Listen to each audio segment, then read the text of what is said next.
So hello guys, అందరికీ నమస్తే. ఈరోజు ముచ్చట వచ్చేసి వాఫల్స్ అనమాట.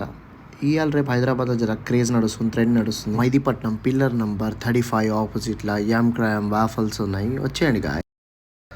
మనం ఇట్లా మెల్లగా చిన్న ఫోజ్ కొట్టుకుంటా లోపల పోయినాం. ఏంది ఏంది కథ ముచ్చట అని చెప్పి చూస్తేనేమో వావ్, ఎల్ఈడీలు అయితే జబర్దస్త్ కనిపిస్తుంది, ఏదో బాగుందని చెప్పి. సో వీళ్ళ దగ్గర నాకు నచ్చింది ఏంటంటే చాలా రీజనబుల్ ప్రైస్లు ఉన్నాయి. అండ్ ఇంకోటి బై 2 get 1 ఫ్రీ అనమాట. సో మేమైతే 2 వేఫిల్స్ ఆర్డర్ చేసినాం. ఈచ్ వన్ వచ్చేసి 99 రూపీస్. సో అట్లా మాకు 2 తీసుకున్నాం కాబట్టి మాకు ఒకటి ఫ్రీ ఇచ్చాను. ఇవి భయ్య చూడు, మొత్తం మిల్కీ బార్ అయితే ఇట్లా క్రీమ్ వేస్తుండు, ఖాళీ మెంటల్ కోమైన్.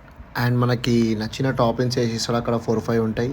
అట్లా వేసేసి భయ్య మనకు చూపించి లోపల. ఇప్పుడు నెక్స్ట్ వచ్చేసి ఇంకోటి, ఇది ట్రిపుల్ చాక్లెట్ అనమాట. సో ట్రిపుల్ చాక్లెట్ మంచిగా తయారు చేసి ఇట్లా తయారు చేస్తుంటే భయ్యా చూసినాను, రే సాల్ బాయ్ దగ్గర అయిపోయి చచ్చిపోగల అంటే, అరే కుచ్ భీ నీ హోతా యారో భాయ్, తుమ్ ఖాళీ ఖాओ యాద్ కర్ లేనా మేరే కో అని చెప్పిండు.